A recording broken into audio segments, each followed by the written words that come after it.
चलिए, तो हम जो लास्ट क्लास में पढ़े थे वो फंडामेंटल ड्यूटी अपन खत्म कर लिए थे, मौलिक कर्तव्य खत्म हो गए थे। ठीक है, फंडामेंटल ड्यूटी हमारी खत्म हो गई थी। आज जो अपन पढ़ेंगे वो पढ़ेंगे फंडामेंटल राइट एंड डीपीएसपी के बीच में कुछ जो केसेस हुए हैं। चलो, हो गया। ठीक है, अब आज अपन पढ़ेंगे फंडामेंटल राइट एंड डीपीएसपी के बीच जो टकराव है, डीपीएसपी के बीच टकराव, कुछ केसेस हैं जो क्लैश होता है दोनों के बीच में। तो ठीक है, फंडामेंटल राइट और डीपीएसपी के बीच में कुछ टकराव। फंडामेंटल राइट मतलब मौलिक कर्तव्य, डीपीएसपी मतलब राज्य के नीति निर्देशक तत्व, directive principle of state policy. तो कुछ केसेस हैं, अलग अलग केसेस। जो पहला केस आता है, शुरुआत होता है Champakam Dorairajan case, Champakam द्वैराजन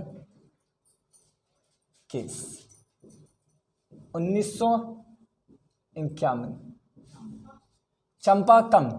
चंपाकम Dorairajan case versus state of Madras,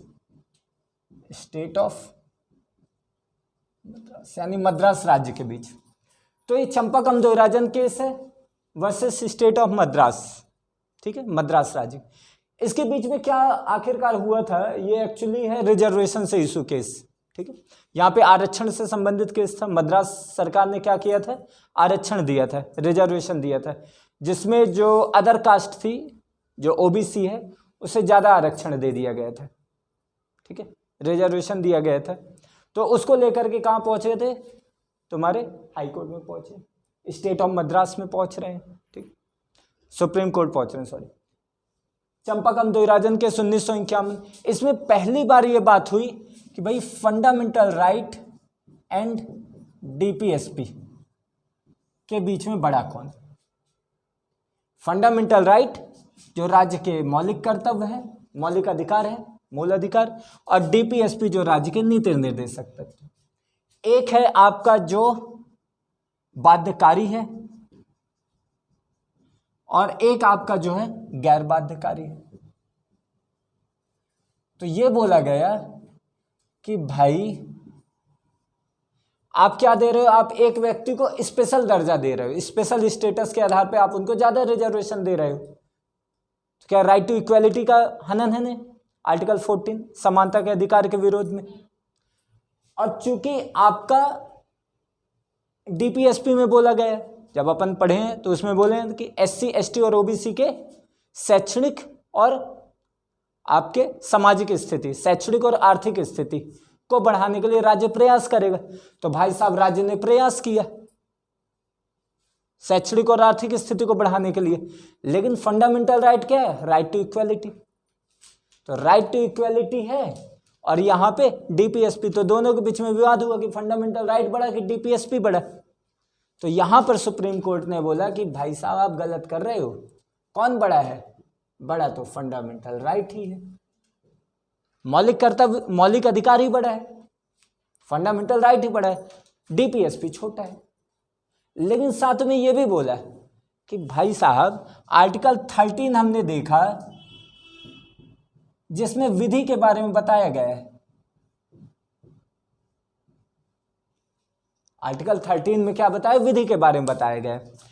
और इसमें यह बोला जा रहा है किसी भी कानून को बदला नहीं जा सकता, लेकिन आर्टिकल 13 में कहीं भी संविधान संशोधन नहीं लिखा। जब अपन आर्टिकल 13 पढ़े हैं तो आर्टिकल 13 में कानून के बारे में बताया जा रहा है, विधि, आखिरकार कानून क्या है, विधि क्या है, लॉ क्या है। तो उसमें बोला गया विधि क्या है भैया, अधिनियम भी विधि है, उपविधि है, अध्यादेश है, नियम है, उपनियम है, विनिमय है, ये सब क्या है, ये विधि, ये सब कानून है। लेकिन कानून क्या नहीं है, संविधान संशोधन कानून नहीं है। तो बोला विधि के अंतर्गत constitutional amendment, CA for constitutional amendment, ये क्या है, ये विधि नहीं है। तो आप ऐसा करिए, सरकार को बोला कि आप संविधान संशोधन करिए, और संविधान संशोधन के द्वारा आप मूल अधिकारों को कम कर सकते हैं, एवं समाप्त भी कर सकते हैं। ठीक है, लेकिन बिना संविधान संशोधन के आप किसी प्रकार का मूल अधिकार का आप कुछ भी नहीं कर सकते। क्लियर है? तो यह बोला गया कि संविधान संशोधन के माध्यम से फंडामेंटल राइट को कम किया जा सकता है।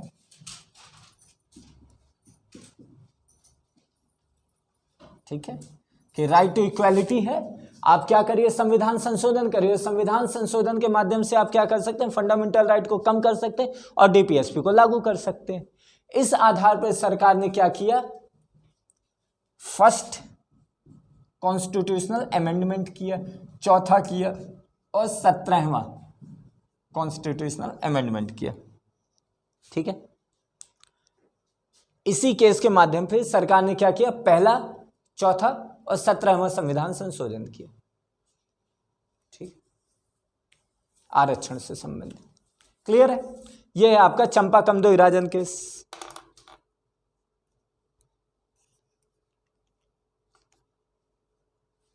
समझे क्या है, फंडामेंटल राइट और डीपीएसपी के बीच टकराव है कि भाई दो में से कौन बड़ा है। तो ये बोला जा रहा है फंडामेंटल राइट और डीपीएसपी में कौन सा बड़ा है, बोला गया फंडामेंटल राइट बड़ा है। आप फंडामेंटल राइट को खत्म नहीं कर सकते, लेकिन एक थोड़ा सा तर्क दिया कि भाई आर्टिकल 13 में विधि में तो कहीं संविधान संशोधन लिखा ही नहीं है, तो आप संविधान संशोधन करके फंडामेंटल राइट को आप कम कर सकते हैं। देखो ये समय कैसा है, ये समय है पंडित जवाहरलाल नेहरू का। प्रधानमंत्री कौन है, पंडित जवाहरलाल नेहरू। जवाहरलाल नेहरू के सामने सुप्रीम कोर्ट के जज की क्या मजाल कि वो कुछ बोल दे, है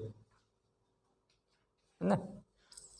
तो भाई बोले कि ठीक है भाई कोई दिक्कत नहीं है, ठीक है, जैसे बोलोगे वैसे होगा, कोई दिक्कत नहीं साहब, आप बोलिए तो कहाँ आना है, किस टाइम आना है, कैसे करना है। तो साहब थे पंडित जवाहरलाल नेहरू।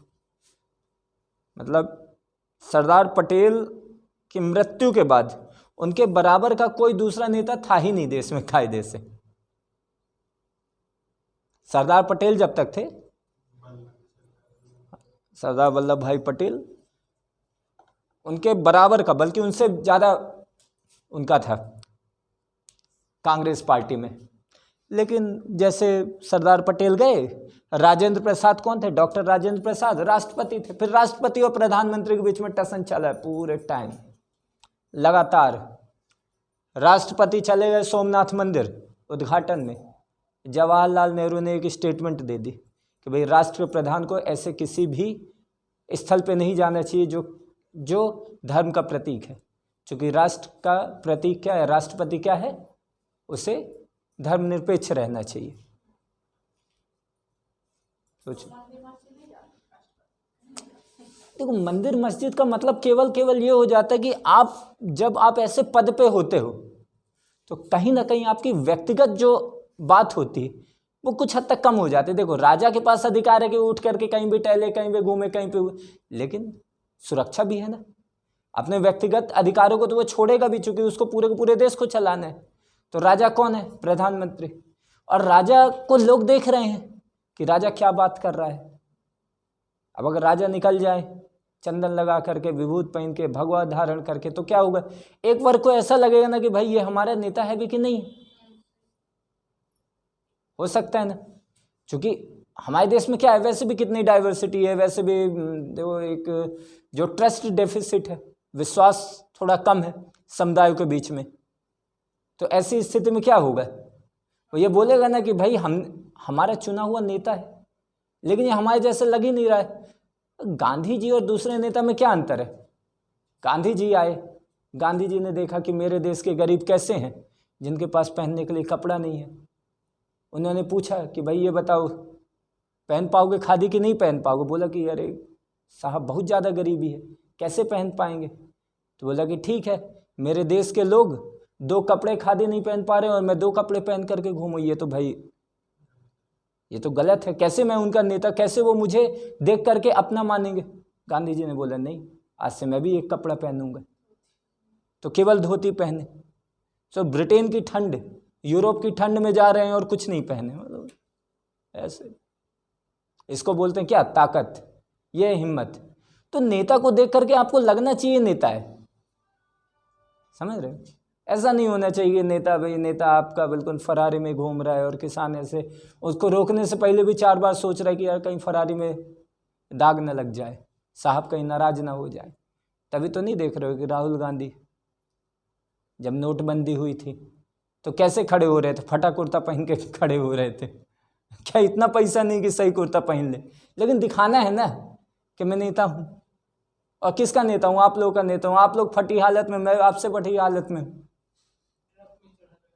आप तो सिल भी लिए कपड़ा, मैं तो सिला भी नहीं हूँ, देख लीजिए। मेरे पास सिलाने के लिए पैसा नहीं है, रफू कराने के लिए नहीं है। ये नेता मतलब यही होता है ना। तो समझ रहे हो क्या मैं बोल रहा हूँ?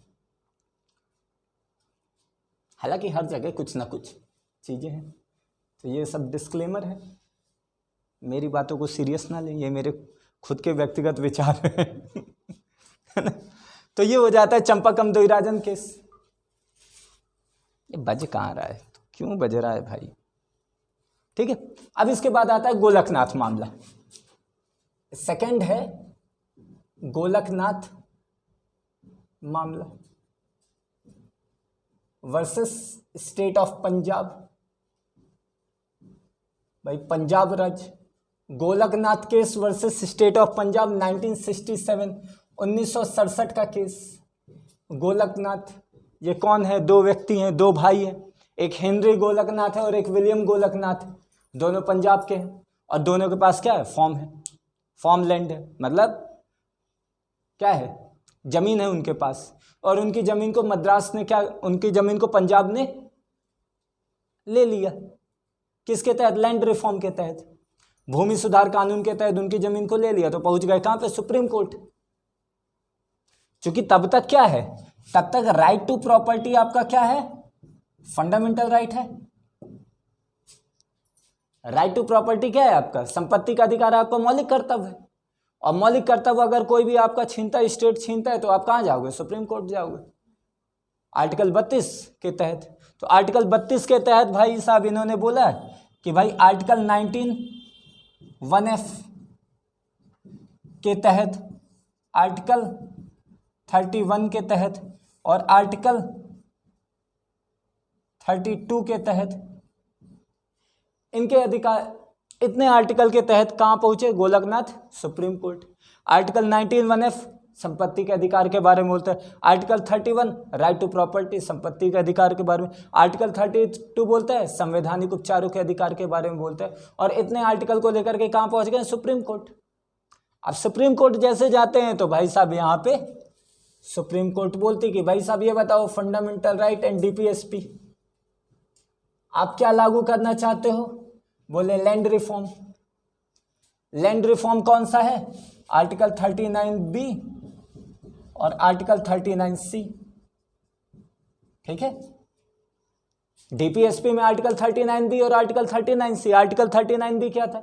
देश में उपलब्ध संसाधनों का न्यायपूर्ण वितरण किया जाएगा।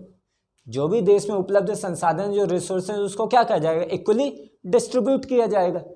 और 39C बोलता है जो भी देश में उपलब्ध संसाधन उसका अहितकारी हाथों में संकेंद्रण से रोक किया जाएगा, कि ऐसे हाथों में नहीं पहुंचने देंगे जो क्या करे, उसको मिसयूज करे उन रिसोर्सेज का।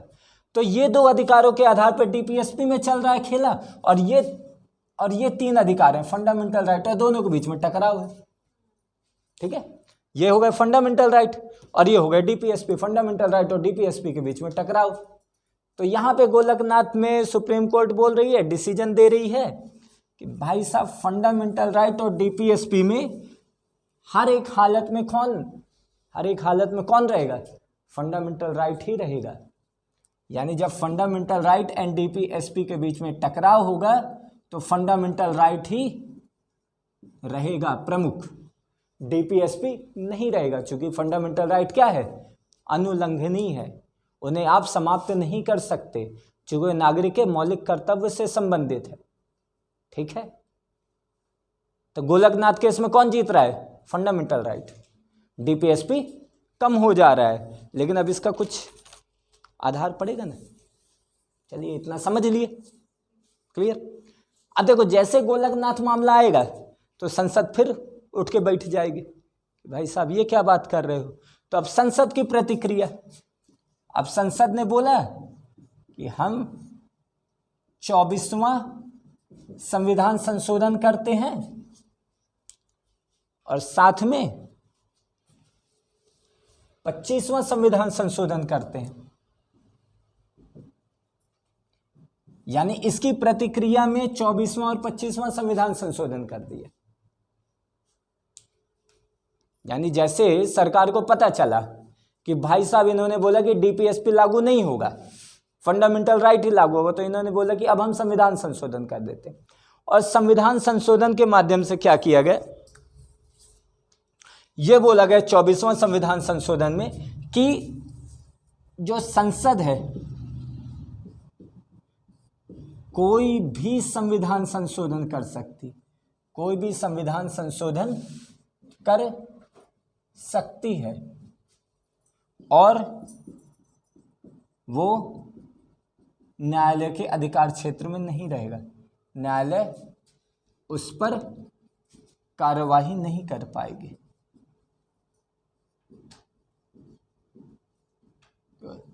संसद का पलटवार सुप्रीम कोर्ट ने किया तो संसद ने पलटवार किया और बोला 24वां संविधान संशोधन कि संसद क्या कर सकती है, पार्लियामेंट कोई भी संविधान संशोधन कर सकती है और उसमें न्यायालय किसी प्रकार का हस्तक्षेप नहीं करेगा, जुडिशियल रिव्यू के बाहर है।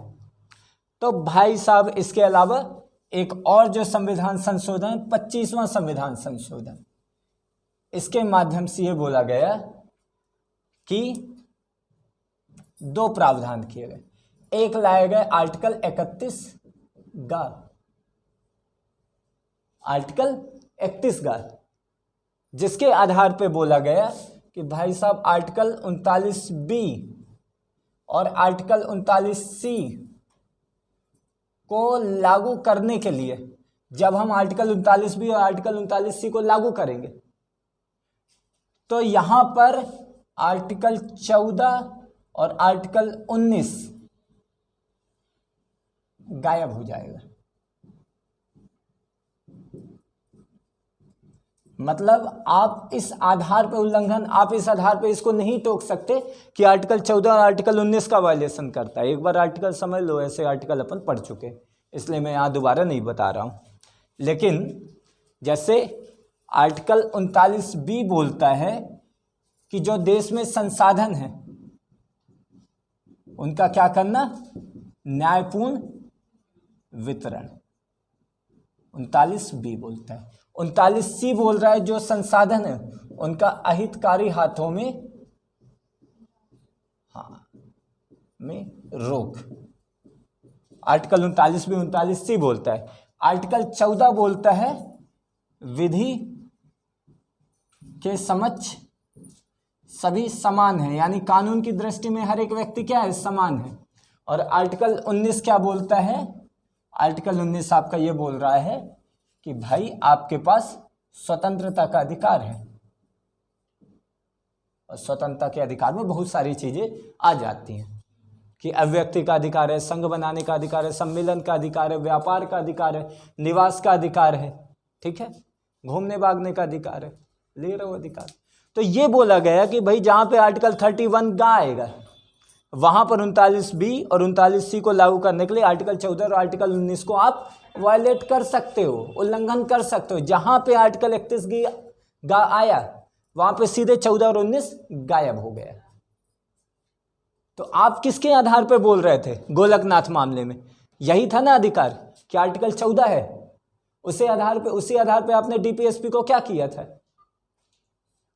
हटाया था, डीपीएसपी को छोटा बोला और फंडामेंटल राइट को बड़ा बोला। तो इन्होंने एक 25वां संविधान संशोधन कर दिया और साथ में एक दूसरा प्रावधान किया 25वें संविधान संशोधन के माध्यम से,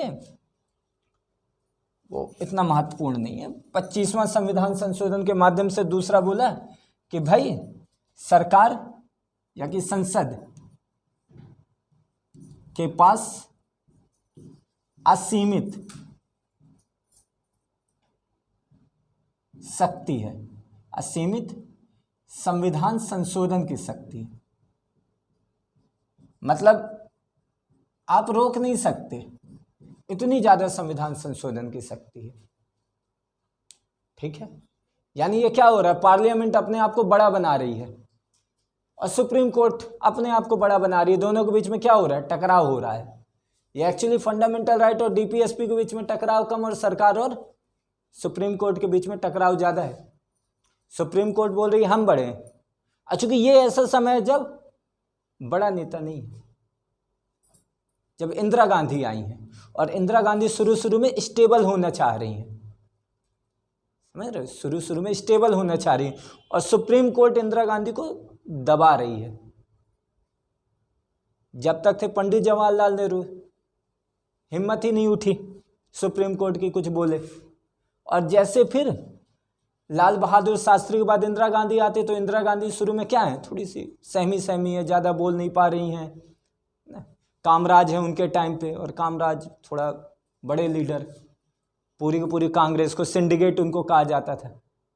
कांग्रेस में सिंडिकेट का रोल चलता था, और सिंडिकेट क्या था, कुछ 4-5 लीडर्स का एक गुट रहता था जो पूरी की पूरी कांग्रेस को चला रही थी। और इंदिरा गांधी क्या चाहती थी, उन लोगों से आज़ादी चाहती थी, सिंडिकेट से भी, लेकिन आज़ादी कैसे पा पाएंगे, और सुप्रीम कोर्ट भी उनके दबाने में लगी है।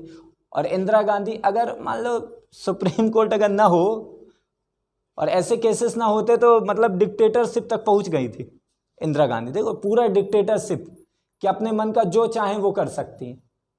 अभी आप आगे देखोगे कि ऐसे ऐसे केस आएंगे जिसमें इंदिरा गांधी बिल्कुल अलग ही लेवल की खिलाड़ी। ठीक है, सबसे ज़्यादा संविधान संशोधन इंदिरा गांधी के टाइम पे 42वां संविधान संशोधन 1976 में क्या लगी, इमरजेंसी लगी है। और 42वां संविधान संशोधन को मिनी कॉन्स्टिट्यूशन कह दिया जाता है, छोटा संविधान, चूंकि इतने ज़्यादा संविधान संशोधन कर दिए। और जैसे फिर इंदिरा गांधी की सरकार गई, मोरारजी देसाई की सरकार आई, उन्होंने 44वां संविधान संशोधन किया और सब संशोधन को खत्म। यानी बहुत मज़ेदार है, अगर कोई लीडर्स को पढ़े तो क्या है कि अगर आप इस तरीके से उन लीडर्स को भी पढ़ोगे तो बहुत सारा मजा आएगा, लेकिन अब आप लोग समय का अभाव है भाई, बिजी लोग हो। ठीक है, तो ये चीज़ें हो रही हैं। तो ये 24वां और 25वां संविधान संशोधन हुआ, और ये जब 24वां और 25वां संविधान संशोधन हुआ, इसके बाद आता है आपका केशवानंद भारती केस। ठीक है, आपका गोलकनाथ मामला। अब इसके बाद आता है आपका केशवानंद भारती मामला 1973 वर्सेस स्टेट ऑफ मद्रास राज्य का। ठीक है, अब यहां पे क्या हो रहा था, एक केशवानंद है जो क्या है, एक मठ के प्रमुख है, मद्रास में है, मठ के प्रमुख है और इनके पास कुछ जमीन है, मठ को कुछ मिली जमीन है। और मद्रास ने क्या किया, एक लैंड रिफॉर्म किया, लैंड कानून बनाया, भूमि सुधार कानून, और उसके तहत इनकी लैंड को क्या कर लिया, एक्वायर कर लिया, इनकी जमीन को जब्त कर लिया। और जब जमीन को जब्त कर लिया तो ये पहुंच गए सुप्रीम कोर्ट। ठीक है, और जब ये सुप्रीम कोर्ट पहुंच गए तो यहां पे आधार लगा आर्टिकल 25 और आर्टिकल 26, धार्मिक स्वतंत्रता का अधिकार। ये व्यक्तिगत स्वतंत्रता के अधिकार की बात कर रहे हैं, व्यक्तिगत धार्मिक स्वतंत्रता की बात कर रहे हैं, और ये बोल रहे हैं कि भाई सामूहिक रूप से हम अपने धार्मिक संस्थान को अपने हिसाब से चला सकते हैं। ठीक है, मठ की भूमि इनकी जा रही है, तो ये बोलेंगे ना कि हम अपने धार्मिक संस्थान, मठ क्या है, इनका धार्मिक संस्थान है, वो अपने हिसाब से क्या कर सकते हैं, उनके आज़ादी मिली आर्टिकल 26 में कि अपने हिसाब से वहाँ क्या कर सकते हैं, प्रशासन कर सकते हैं, वहाँ की जो संपत्ति है उसका यूज कर सकते हैं, संपत्ति के स्वामित्व का अधिकार है आर्टिकल 26 के आधार पर। तो आर्टिकल 25 और आर्टिकल 26 के आधार पर क्या होता है, यह कुछ फंडामेंटल राइट है जिसके आधार पर केशवानंद भारती जा रहे हैं। और यहाँ पे डीपीएसपी सरकार बोल रही कि भाई डीपीएसपी का है, और चूंकि इससे पहले आपका 24वां और 25वां संविधान संशोधन हो गया है, और उसके आधार पे क्या बोला गया है कि भाई जहाँ पे 39B और 39C को जब लागू किया जाएगा तो आपका आर्टिकल 14 और आर्टिकल 19 समाप्त हो जाएगा। ठीक है, आर्टिकल 14 और आर्टिकल 19 समाप्त हो जाएगा। भैया ये केस कितने दिन तक चला था? 68 डेज तक चला था, 68 दिन तक चला था। यानी आपके भारत के इतिहास में सबसे ज़्यादा लंबे दिनों तक केस चलने वाले यही केस है, केशवानंद भारती केस। 68 दिनों तक, 68 डेज तक केशवानंद भारती पगलाए बैठे थे कि भाई ऐसा क्या हो गया है मेरे केस में, इतना लंबा कैसे चल रहा है, और चले जा रहे चले जा रहे चले जा रहे। केशवानंद केस तो हार गए, लेकिन हिस्टोरिकल जजमेंट आई। क्या आई? हिस्टोरिकल जजमेंट, यानी ऐतिहासिक, जो आज तक सबसे ज़्यादा महत्वपूर्ण है। इसमें पहली बार बोला गया कि भाई ठीक है, संसद क्या कर सकती है? संसद किसी भी फंडामेंटल राइट को कम कर सकती है या समाप्त कर सकती है, कोई दिक्कत नहीं, जो करना है आप करो। लेकिन आप ऐसा कोई भी संविधान संशोधन नहीं करोगे जो संविधान का बेसिक स्ट्रक्चर, मूलभूत ढांचे का उल्लंघन करता हो।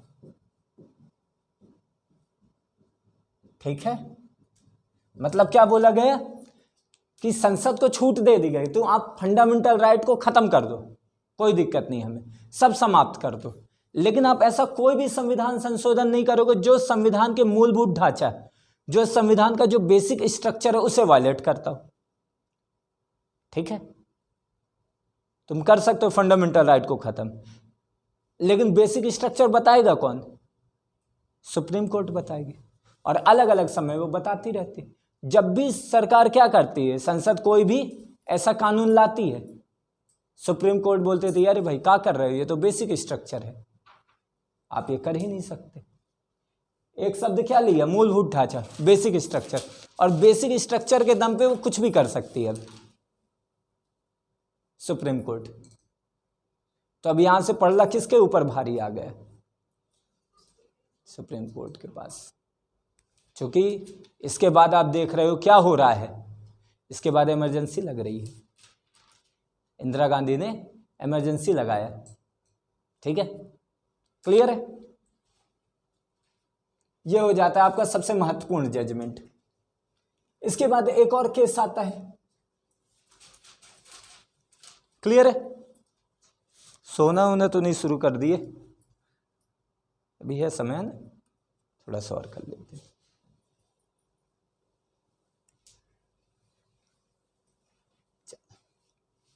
ये बोला गया है। अब इसके बाद एक और केस आता है आपका मिनर्वा मिल्स मामला 1980 में। मिनर्वा मिल्स 1980, इसमें फिर एक बार देखो, इस केस में क्या बोला गया है केशवानंद भारती केस में कि भाई डीपीएसपी को आप ऊपर, डीपीएसपी को प्राथमिकता दे दी गई है। ठीक है, डीपीएसपी को प्राथमिकता दे दी गई। मिनर्वा मिल्स मामले में सुप्रीम कोर्ट ने फिर अपना फैसला चेंज कर दिया। सुप्रीम कोर्ट ने बोला कि जब फंडामेंटल राइट एंड जब डीपीएसपी टकराएंगे तो फंडामेंटल राइट प्राथमिक रहेगा, डीपीएसपी को फिर छोटा कर दिया। ठीक है, लेकिन इस बार बोला गया कि भाई जो केशवानंद भारती केस है उसको छोड़ देते हैं, वो बेसिक स्ट्रक्चर जहां पे लागू होता है वहां पे डीपीएसपी हो सकता है, लेकिन फंडामेंटल राइट ही प्रमुख है। व्याख्या में बोले कि भाई फंडामेंटल राइट और डीपीएसपी क्या है? एक रथ के दो पहिए हैं भाई, एक के ऊपर अगर दूसरे को लादोगे तो क्या हो जाएगा? तो इसीलिए दोनों को चलने दो। ठीक है, एक रथ के दो पहिए, और सामने कौन खड़ा है? जो भी खड़ा है। तो ठीक है, तो ये वाले केस में ये सब चीज बोला गया। तो ये चार केसेस आपके महत्वपूर्ण आते हैं। मिनर्वा मिल्स मामला, केशवानंद भारती केस ये सबसे ज्यादा महत्वपूर्ण है, मतलब हिस्टोरिकल जजमेंट है। ये मिनर्वा मिल्स मामला, ये भी आपका कौन सा? ये भी स्टेट ऑफ मद्रास से। देखो ये किसी स्टेट के विरुद्ध नहीं, इसको समझिए। ये जब Indira Gandhi versus state of union, आता है इंदिरा गांधी वाला केस 1975, तो उसके विरुद्ध ये जजमेंट दी जा रही है। 1975 का केस ऐसा रहता है कि इंदिरा गांधी जी जो करती हैं, इंदिरा गांधी वाले केस में उन्होंने क्या किया था, एक संविधान संशोधन किया था। इंदिरा गांधी का संविधान संशोधन था 39वां, इंदिरा गांधी का संविधान संशोधन था 39वां संविधान संशोधन। एक केस और कर लीजिएगा, इंदिरा गांधी केस, जिसमें इंदिरा गांधी ने क्या किया था, 39वां संविधान संशोधन किया था, 39th कॉन्स्टिट्यूशन में।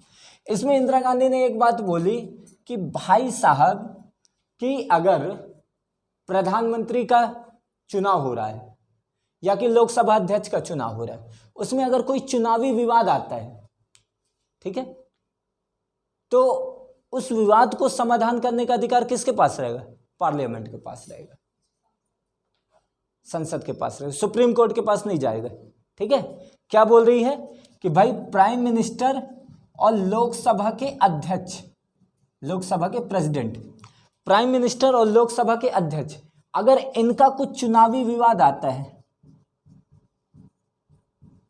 कोई भी चुनावी विवाद आता है, तो इसको कौन करेगा, इसका समाधान, इसका समाधान करेंगी पार्लियामेंट, संसद, ना कि सुप्रीम कोर्ट। सुप्रीम कोर्ट के पास किसी प्रकार का कोई अधिकार नहीं रहेगा कि इस चुनावी मामले में वो दखल दे। अब यहां पे देखिए इंदिरा गांधी क्या होशियार बन रही है, इंदिरा गांधी क्या बन रही है, होशियार। इलेक्शन कमीशन ने क्या किया, उनके चुनावी, जब वो चुनाव जीती तो चुनाव को उन्होंने क्या किया कि इन्होंने चुनाव में अपनी सरकार का पैसा लगाया और पद का इन्होंने फायदा उठाया है। इंदिरा गांधी जी ने बोला गया कि जब ये रैली कर रही थी तो चूंकि ये पद में थी, अपने प्रधानमंत्री के पद में थी, और प्रधानमंत्री के पद का फायदा उठा करके इन्होंने अपनी ज़्यादा रैली करी, ज़्यादा ऊंचा मंच इन्होंने लगवाया और जो अधिकारी वर्ग थे उनको यूज किया। ये इलेक्शन कमीशन का कहना था। तो चुनावी विवाद आया, और चुनावी विवाद जैसे आएगा तो सुप्रीम कोर्ट उसके ऊपर डिसीजन देगी। उससे पहले इंदिरा गांधी ने 1975 में 39th कॉन्स्टिट्यूशनल अमेंडमेंट कर दिया, बोला कि भाई साहब ये जो चुनावी विवाद होगा इसके ऊपर सुप्रीम कोर्ट कुछ नहीं बोलेगी। सुप्रीम कोर्ट तुरंत बोली, मिनर्वा मिल्स मामला 1980, बोली ये क्या बेवकूफ़ी चल रही तुम्हारी, जुडिशियल रिव्यू करना संविधान का क्या है, बेसिक स्ट्रक्चर है, संविधान का मूलभूत ढांचा है कि न्यायपालिका पुनर्विचार करे।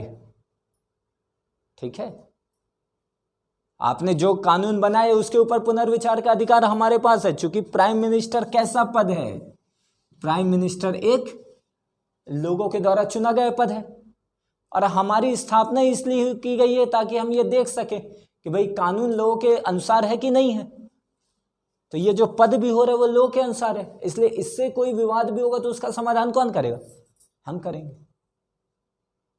समझ रहे हो?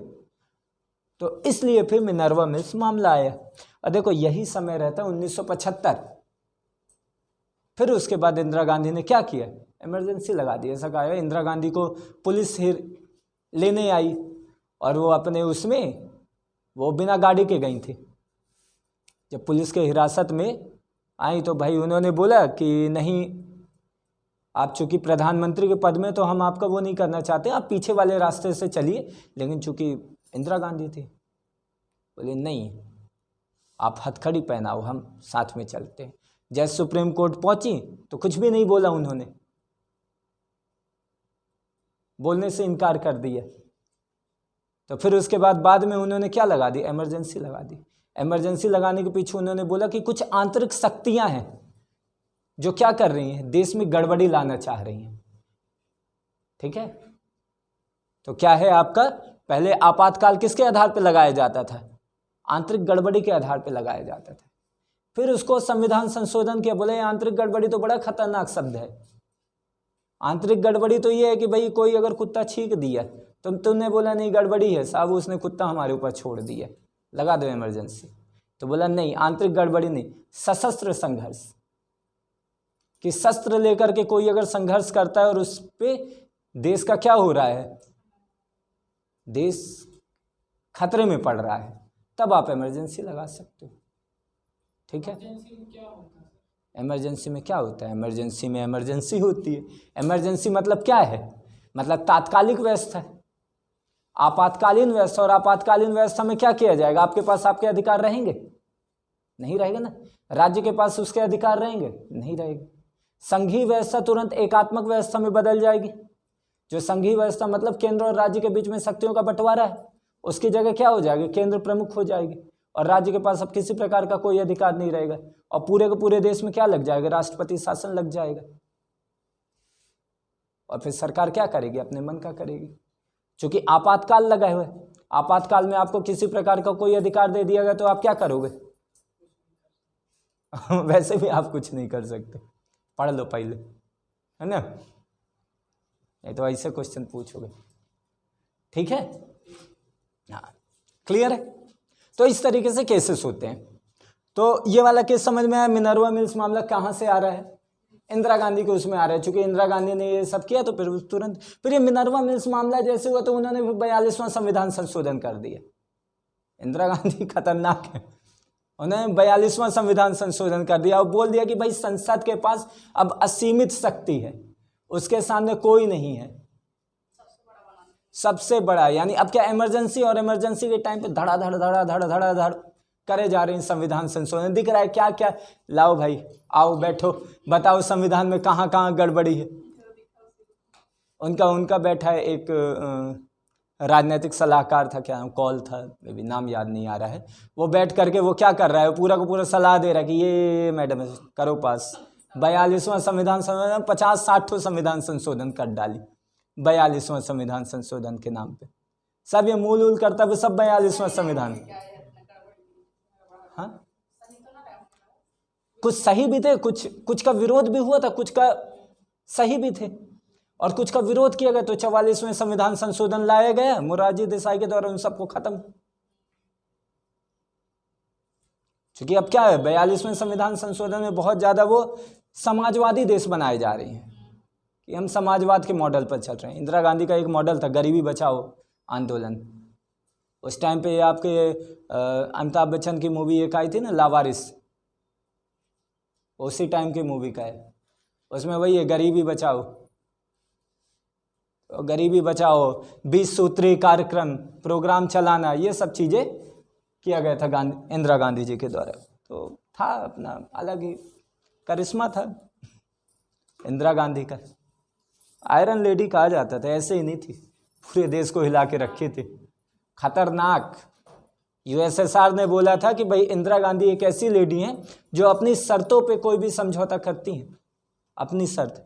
यूएसएसआर दुनिया का सबसे बड़ा देश और इंडिया भिखमंगा देश जिसके पास खाने के लिए पैसा नहीं।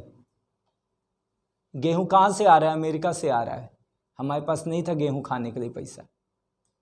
यहाँ बिल्कुल ऐसी पॉपुलेशन। फिर संजय गांधी उनके लड़के आए, बोले करो नसबंदी, बहुत ये लोग पॉपुलेशन बढ़ा ले, पकड़ पकड़ के उठा के नसबंदी करवाए जा रहे हैं संजय गांधी। इसीलिए संजय गांधी को लेकर के थोड़ा लोगों के बीच में, इंदिरा गांधी के कौन छोटे बेटे थे संजय गांधी, यार वो मर गए, अब कहाँ हैं? हाँ, उनके नाम से हॉस्पिटल खुला है, वही नसबंदी करवा रहे हैं, उनके नाम से हॉस्पिटल खोल दिए। तो संजय गांधी रहते हैं तो वो नसबंदी करवाते हैं, फिर उसके बाद वो मर जाते हैं। जैसे मरते हैं तो राजीव गांधी को प्रधानमंत्री बनाया जाता है। वो पायलट रहते हैं, उनका कोई इंटरेस्ट नहीं है, लेकिन सहानुभूति, एक नेता का क्या हुआ, एसेसिनेशन हुआ है।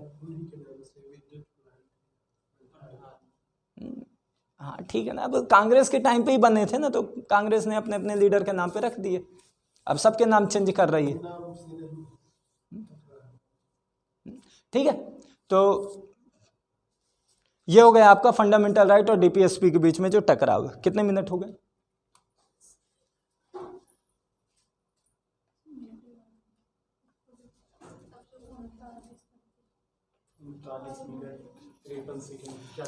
हाँ यार, अब इसके बाद और पढ़ाएंगे तो फिर दूसरा ही टॉपिक शुरू होगा, है ना।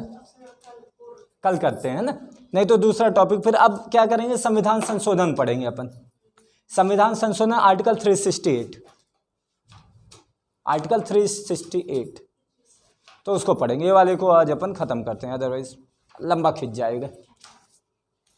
तो चलिए भाई, आज अपन फंडामेंटल राइट और डीपीएसपी के बीच में टकराव देख लें। कल जो हमारा टॉपिक रहेगा वो रहेगा संविधान संशोधन, कॉन्स्टिट्यूशनल अमेंडमेंट, उसको अपन पढ़ेंगे। तो फिर मिलते हैं कल, चलिए।